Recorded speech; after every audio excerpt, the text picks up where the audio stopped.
जय श्री हित हरिवंश। राधे राधे। सदगुरुदेव भगवान की जय। राधा वल्लभ लाल की जय। तो कल के एपिसोड में हमने देखा था कि नाभा जी की माता का निधन हो गया था और गुरुजी ने बोला कि हमें पहले तेरी माता जी का अंतिम संस्कार करना पड़ेगा, यही एक पुत्र का दायित्व होता है। तो पहले हम करेंगे अंतिम संस्कार तुम्हारी माता का। तो क्या कि मैं बहुत छोटा हूँ, मैं कैसे कर सकता हूँ ये। तो गुरुजी ने बोला कि हम तुम्हारे साथ हैं, तुम अग्नि संस्कार कर देना।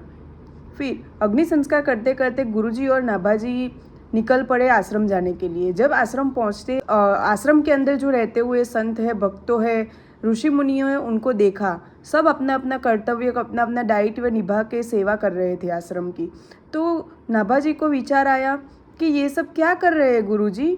तो गुरुजी ने आंसर किया कि सब अपनी निष्ठा से, अपनी भावनाओं से आश्रम की सेवा कर रहे हैं और अपना दायित्व निभा रहे हैं। तो नाभाजी ने पूछा कि गुरुजी मेरा दायित्व क्या रहेगा, मैं कौन सी सेवा करूँगा। नाभाजी के इतने उच्च विचार थे तो उन्होंने गुरुजी से पूछ लिया। तो गुरुजी ने बताया तुम्हारी आयु के हिसाब से ही तेरा दायित्व भी होगा। अभी तुम बहुत लंबी यात्रा से आए हो तो अभी तुम विश्राम। जी को अपना दायित्व, अपनी सेवा क्या करनी है वो बताया। गुरुजी मुझे कौन सा दायित्व करना है, मुझे कौन सा कार्य करना है, मुझे कौन सी सेवाएं करनी है। तो गुरुजी ने बोला कि आज से जो भी कोई आश्रम में संतों ऋषि मुनियों आते हैं उनके हस्त और चरण धुलवाने का काम तुम्हारा रहेगा। संतों को भोजन कराने के उपरांत संतों का जो बचा हुआ भोजन होता है उसे प्रसादी रूप मान के तुझे खुद पाना हो।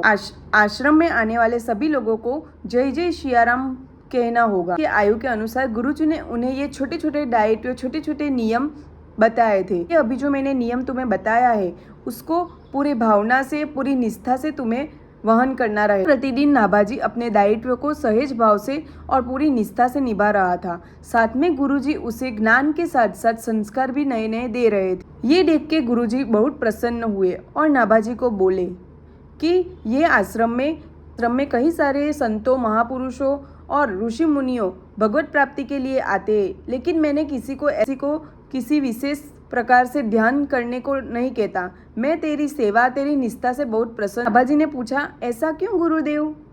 गुरुजी ने बोला ये बात जानने से पहले तुझे एक बात का ज्ञान लेना बहुत आवश्यक है।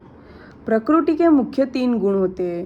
पहला तमोगुण, रजोगुण और सतोगुण। ये तीनों ही गुणों का मनुष्य के व्यक्तित्व पे बहुत बड़ा प्रभाव पड़ता है। तमोगुणी व्यक्ति होता है, नींद ज़्यादा आती है, उनका स्वभाव, उनका मन खराब रहता है, सुख और भोग की वासना हर दिन बढ़ती ही जाती है। गुरुजी ने नाभा को बोला तुम्हारे अंदर तमोगुण नहीं है। तो फिर नाभाजी ने पूछा गुरुजी मेरे अंदर कौन सा गुण है। गुरुजी ने बोला मैं अंतर्दृष्टि से देख के बता सकता हूँ कि तुम में तमोगुण नहीं है बल्कि रजोगुण है। रजोगुण क्या होता है? तुम्हारे अंदर रजोगुण का प्रभाव विशेष है। रजोगुण समाप्त करने के लिए सेवा करनी पड़ती है और सेवा से ही रजोगुण समाप्त हो सकता है।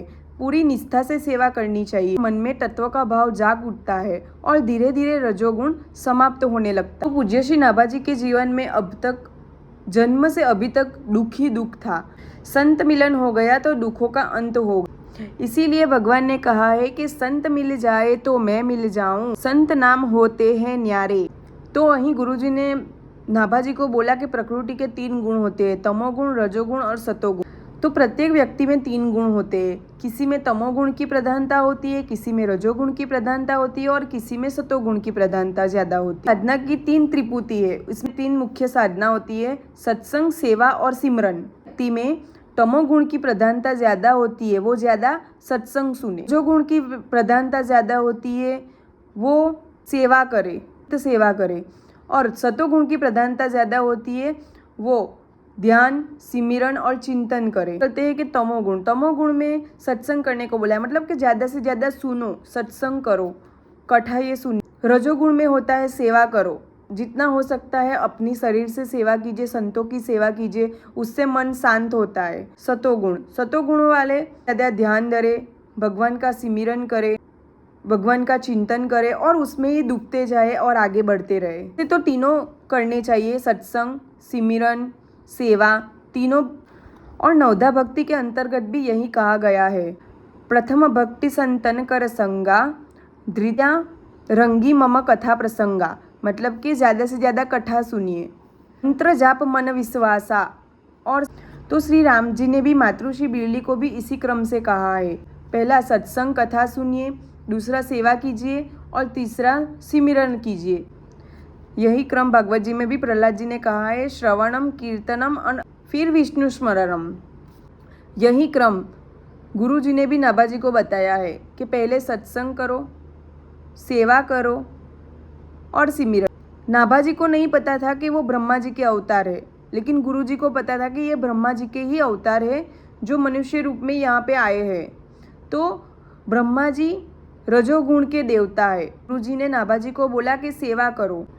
ब्रह्मा जी ब्रह्मलोक से आए थे धरती पे, तो ब्रह्मलोक से आए थे एक क्षण के लिए, क्योंकि ब्रह्मलोक का काल समय और धरती का काल समय में बहुत अंतर है। ब्रह्मलोक का एक त्रुटि का समय यहाँ का 100 साल के बराबर है। तो यहाँ पे ब्रह्मा जी पलक झपकते ही, बस इतनी देर के लिए ही ब्रह्मा जी धरती पे आए थे, बट एक पलक झपकते ही उनके साथ 70 साल बीत गए।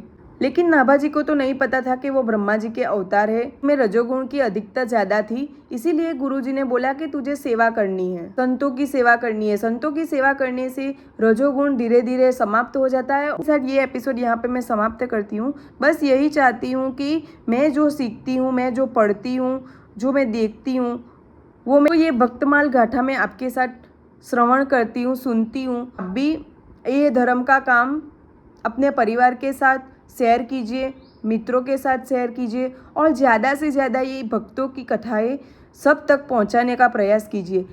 तो मैं ये छोटा सा प्रयास कर रही हूँ कि ये भक्तमाल गाथा आपके साथ श्रवण करती हूँ। आप भी एक धर्म का काम करिए, आपके परिवार मित्रों भी ये भक्तमाल गाथा का रसपान करने का अवसर दीजिए। तो तब तक के लिए जय श्री कृष्ण, राधे राधे, राधा वल्लभ लाल की जय, सद्गुरुदेव भगवान की जय, श्री हित हरिवंश।